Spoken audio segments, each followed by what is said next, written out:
በዓለም አቀፉ የጂኦፖለቲካ መድረክ ላይ እጅግ ውስብስብና አደገኛ የሆኑ ክስተቶች በተከታታይ እየተስተዋሉ ይገኛሉ።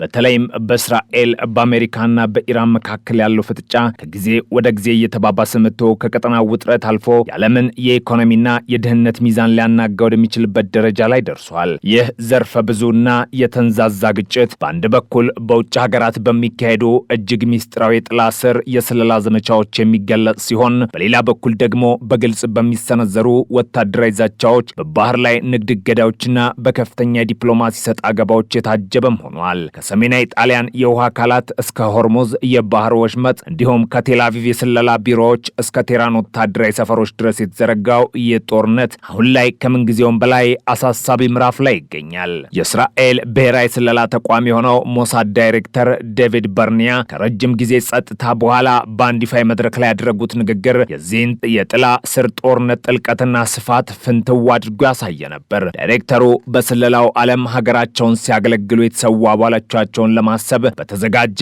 ብሔራዊ መታሰቢያ ስነ ስርዓት ላይ ባደረጉት ንግግር ስሙ በፊደል ገበታ ኤም ተብሎ ብቻ የሚጠራ አንድ ከፍተኛ የሞሳድ አባል ከእስራኤል ድንበር ውጭ እጅግ ውስብስብ በሆነ ተልዕኮ ላይ ያለ ሕይወቱ ማለፉን ለመጀመሪያ ጊዜ በይፋ አረጋግጠዋል። ይህ የሞተው በተፈጥሮ አደጋ ወይም በተራ አጋጣሚ ሳይሆን እስራኤል በኢራን ላይ በከፈተችው ስትራቴጂካዊና ዘርፈ ብዙ ዘመቻ ውስጥ ቀጥተኛ ተሳትፎ በነበረው ሚስጥራዊ ኦፕሬሽን ላይ ያለ መሆኑን ዳይሬክተሩ አስታውቋል። እንደ ዴቪድ በርኒያ ማብራሪያ ይህ ኤም የተባለ የደህንነት ባለሙያ እስራኤል በኢራን ላይ ለምታካሄደው ሰፊ የመረጃና የቴክኖሎጂ ማክሸፍ ዘመቻ ማዕከላዊ ሚና የተጫወተ ቁልፍ ሰው ነበር። በተለይም የሚያገሳው አንበሳና የአንበሳው ሕዝብ በሚል በሚስጥር ስም የሚታወቁትንና የኢራንን አቅም ለማዳከም የተነደፉትን ከፍተኛ ኦፕሬሽኖችን በማቀናጀት ረገድ የዚህ ግለሰብ አስተዋጽኦ እጅግ የላቀ እንደነበር ተገልጿል። እነዚህ ዘመቻዎች ከፍተኛ የሆነ የፈጠራ ችሎታን፣ ወደር የሌለው ተንኮልና እጅግ የረቀቀ የዘመኑን የቴክኖሎጂ አጠቃቀምን ያጣመሩ እንደነበሩ ዳይሬክተሩ በንግግራቸው አስምረውበታል። የሚያገሳው አንበሳ በሚል በሚታወቀው ዘመቻ ወቅት የዚህ ሰው ተግባርና ስብና በኩራት እንደሞላቸው የገለጹት የሞሳድ መሪው የሰላዩ ጥረት በእስራኤል ስትራቴጂካዊ ግቦች መሳካት ላይ የማይተካ ሚና እንደነበረው መስክረዋል።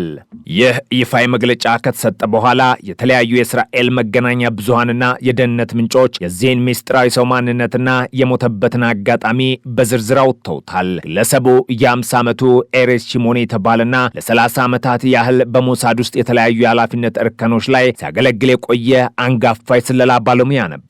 ሺሞኒ ሕይወቱ ያለፈው በግንቦት ወር መገባደጃ ላይ በሰሜናዊ ጣሊያን በሚገኘው ማጆሬ በተባለ ሐይቅ ላይ በደረሰ የጀልባ መገልበጥ አደጋ ነው። ይህ ክስተት ተራ የቱሪስቶች አደጋ አልነበረም። በጀልባዋ ላይ ከነበሩት 19 ሰዎች መካከል አብዛኛዎቹ ከእስራኤልና ከጣሊያን የስለላ ተቋማት ጋር ቀጥተኛ ግንኙነት የነበራቸው ሲሆኑ በአደጋው ሕይወታቸውን ካጡት 4 ሰዎች መካከል ሺሞኒን ጨምሮ 2 የጣሊያን የደህንነት መኮንኖችና የጀልባው አብራሪ ሚስት ይገኙበታል። የእስራኤልና የጣሊያን መገናኛ ብዙሃን እንደዘገቡት በጣሊያናዊ ሐይቅ ላይ የተካሄደው ይህ ስብሰባ የሁለቱ ሀገራት የስለላ አባላት የጋራ ሚስጥር ኦፕሬሽን ለማቀድ እያደረጉት ስብስብ ነበር። የዚህ ኦፕሬሽን ዋና ዓላማም ኢራን በአውሮፓ ውስጥ የምታደርገውን የቴክኖሎጂ ሽግግርና ከኒውክለርና ከሚሳኤል ማበልጸጊያ ፕሮግራሟ ጋር የተያዙ እጅግ ስስ የሆኑ ቴክኖሎጂዎችን ለማግኘት የምታደርገውን ጥረት ማክሸፍ እንደነበር ሰፋ ያሉ ሪፖርቶች ያመላክታሉ።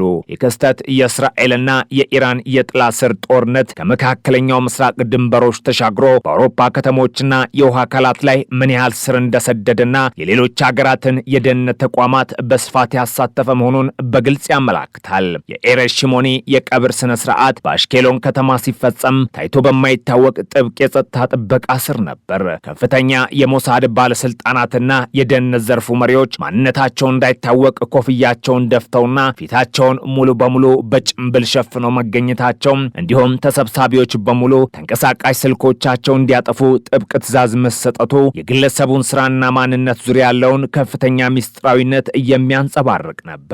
የእስራኤሉ ጠቅላይ ሚኒስተር ጽሕፈት ቤት በወቅቱ ባወጣው አጭር መግለጫ ግለሰቡ በድርጅቱ ውስጥ በነበረው እጅግ የሥራ ድርሻ ምክንያት ስላከናወናቸው ተግባራት በዝርዝር መግለጽ እንደማይቻል አስታውቆ ነበር። በስነ ስርዓቱ ላይ የቅርብ አዛዡ እንዳሉት ሺሞኒ በርካታ የዓለምን የደህንነት ሚዛን ሊያናውጡ የሚችሉ ሚስጥሮችን ይዞ ነው ወደ መቃብር የወረደው። እጅግ የቅርብ ስራ ባልደረቦቹ እንኳን የትልኮውን ስፋትና ጥልቀት ሙሉ በሙሉ ይረዱት እንዳልነበር ተገልጿል። የሞሳድ ዳይሬክተር ይህንን ይህንን ሰው ሲገልጹት የጠራ ስብዕና ያለው የሰው ልጅ አፍቃሪ፣ ደግ፣ የተረጋጋና ቀጥተኛ፣ የሁሉንም ቋንቋ በልባቸው መንገድ መናገር የሚችል የሰዎች ሰው በማለት አወድሰውታል።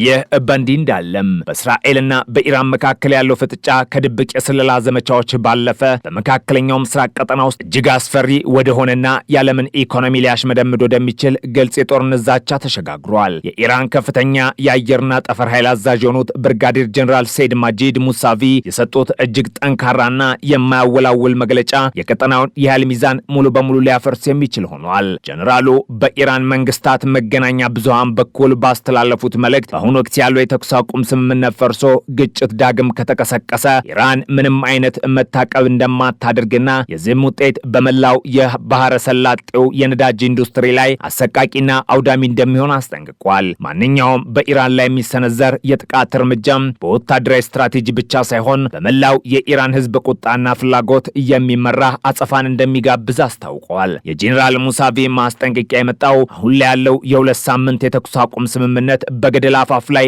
በሚንገዳገድበትና የዲፕሎማሲ ጥረቶች ቀጣዩን ጦርነት ማስቆም ይችላሉ የሚለው ጥርጣሬ በከፍተኛ ደረጃ በጨመረበት ወቅት ነው። የጄኔራሉ ቃላት በሺዎች የሚቆጠሩ ኢራናውያን የጦር ኃይላቸውን ለመደገፍ አደባባይ በወጡባቸው የከተማ አደባባዮች ላይ በስፋት ተላልፏል። የሁኔታ ኢራን ከውጭ ለሚመጣው ጫና ያላትን ጠንካራ አንድነትና እምቢተኝነት ለዓለም ማህበረሰብ ያሳየበት አጋጣሚ ነው።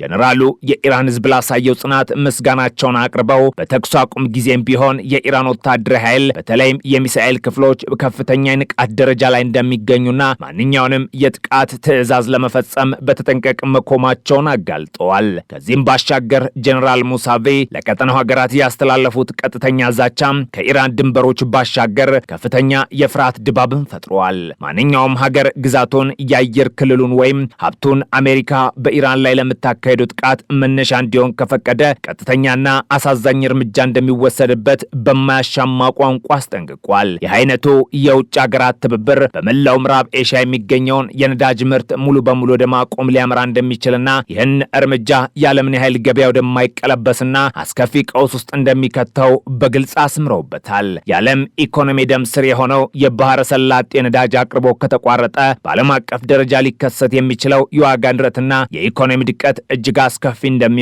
የኢኮኖሚ ባለሙያዎች ይተነትናሉ። ይህ የጂኦፖለቲካ ውጥረት እጅግ በተወሳሰበ ደረጃ ላይ ባለበት በዚህ ወቅት የተኩስ አቁም ስምምነቱ ጣፈንታ ግራ መጋባት፣ እርስ በርሱ የሚጣርሱ መረጃዎችና ዜሮ ግልጽነት በሰፈነበት ሁኔታ ውስጥ ይገኛል። በዚሁ ጥንቅጥ መሃል የአሜሪካው ፕሬዝዳንት ዶናልድ ትራምፕ ያልተጠበቀና በአንድ ወገን የተወሰነ እርምጃ ወስደዋል። ፕሬዝዳንቱ ከኢራን ጋር ያለውን የተኩስ አቁም ስምምነት በራሳቸው ፍቃድ ለተወሰነ ጊዜ ማራዘማቸውን አሳውቋል። የውሳኔ ሊፈነዳ የተቃረበውን ሰፊ ጦርነት ለጊዜውም ቢሆን እያበረደው ቢመስልም ከጀርባው ግን እጅግ ከፍተኛ የሆነ የዲፕሎማሲ ጫና ነበረበት። በተለይም የፓኪስታን ከፍተኛ አመራሮች የሆኑት የጦር አዛዡ አሲም ሙኒርና ጠቅላይ ሚኒስትር ሻህባዝ ሸሪፍ ዋሽንግተን ልትወስደው ከነበረው አፋጣኝ ወታደራዊ ጥቃት እንድትጣቀብ ከፍተኛ ዲፕሎማሲ ሽምግልና ማድረጋቸው ተነግሯል። ፕሬዝዳንት ትራምፕ በማህበራዊ ትስስር ገጻቸው ላይ ባሰፈሩት ዝርዝር መግለጫ የኢራን መንግስት በአሁኑ ሰዓት በከፍተኛ ውስጣዊ የፖለቲካ ክፍፍል እየታመሰ መሆኑን ገልጸው ለድርድር የሚሆን አንድ ወጥና የተብራራ ሀሳብ ለማምጣት ተጨማሪ ጊዜ እየጠየቀ መሆኑን አመላክቷል። ይሁን እንጂ ፕሬዝዳንቱ ማራዘሚያ ያለ ቅድመ ሁኔታ የተሰጠ አለመሆኑን አጽንኦት ሰጥተውበታል። የአሜሪካ ጦር በኢራን ላይ ያደረገውን ጥብቅ ማዕቀብና የባህር ላይ እገዳ ጠናክሮ እንዲቀጥልና የሰላም ንግግሩ የሚከሽፍ ከሆነ ለቀጣይ ፈጣን ወታደራዊ እርምጃ ሙሉ ዝግጁ ሆኖ እንዲጠብቅ ትዕዛዝ መስጠታቸውን አረጋግጧል። የተኩስ አቁም ስምምነት በኢራን መሪዎች ግልጽ ሀሳብ ማቅረብ ላይ የተመሰረተና እንደየሁኔታው በማንኛውም ሰዓት ሊነሳ የሚችል መሆኑን ትራምፕ አስታውቋል። በሌላ በኩል ግን የኢራን መንግስት ለዚህ አሜሪካ አቋም የሰጠው ምላሽ ፍጹም የተለየና እምቢተኝነት የተሞላ ነበር። ኢራን በአሜሪካ አደራዳሪዎች ጋር ለመነጋገር ወደ ፓኪስታን ዋና ከተማ ኢስላማባድ ለመጓዝ ፈቃደኛ ሳትሆን ቀርታለች። ለዚህም ውሳኔዋ እንደ ዋና ምክንያት ያቀረበችው አሜሪካ በሆርሙዝ የባህር ወሽመጥ ላይ ማዕቀቧን አጠናክራ መቀጠሏንና ፕሬዝዳንት ትራምፕ የሚያሰሙትን ተደጋጋሚና ቀጥተኛ የጦርነት ዛቻዎች ነው። የሁለቱ ሀገራት የዲፕሎማሲ በሮች እየተዘጉ በሄዱ ቁጥር በዓለም ላይ እጅግ ስትራቴጂካዊ በሆነው የሆርሙዝ የባህር ወሽመጥ ላይ ያለው ውጥረት አዲስና አደገኛ መልክ እያዘ መጥቷል። በዚህ የንግድና የነዳጅ ማስተላለፊያ ወሽመጥ ላይ ኢራን የጨዋታውን ሕግ ሙሉ በሙሉ የቀየረ አዲስ ስትራቴጂ ተግባራዊ እያደረገች መሆኑ ተዘግቧል። እንደ ኢራን መገናኛ ብዙሃን ዘገባ አሜሪካ ከኢራን ወደቦች ጋር ግንኙነት ባላቸው መርከቦች ላይ እገዳዋን በተግባር እየዋለች ባለችበት ሁኔታ ውስጥም ቢሆን በባህር ወሽመጡ ላይ የንግድ መርከቦች እንቅስቃሴ ዳግም መጀመሩ ተገልጿል። የክስተት ትክክል ከሆነ የዋሽንግተንን ከፍተኛ የጫና ፖለቲካና የባህር ላይ ገዳ ሙሉ በሙሉ ትርጉም አልባ የሚያደርገው ነው። ከቴህራን የሚወጡት መረጃዎች እንደሚያመለክቱት ኢራን ወሽመጡን ሙሉ በሙሉ ዘግቷለች ከሚል የተለመደ ትርክት ይልቅ እጅግ የረቀቀ ሌላ ስትራቴጂን በመተግበር ላይ ትገኛለች። መርከቦች እየተንቀሳቀሱ ነው፣ የንግድ መስመሮቹ ክፍት ናቸው። ነገር ግን ይህ ሁሉ የሚሆነው በኢራን ሙሉ ቁጥጥርና እውቅና ስር ብቻ መሆኑ አዲስ ክስተት ሆኗል።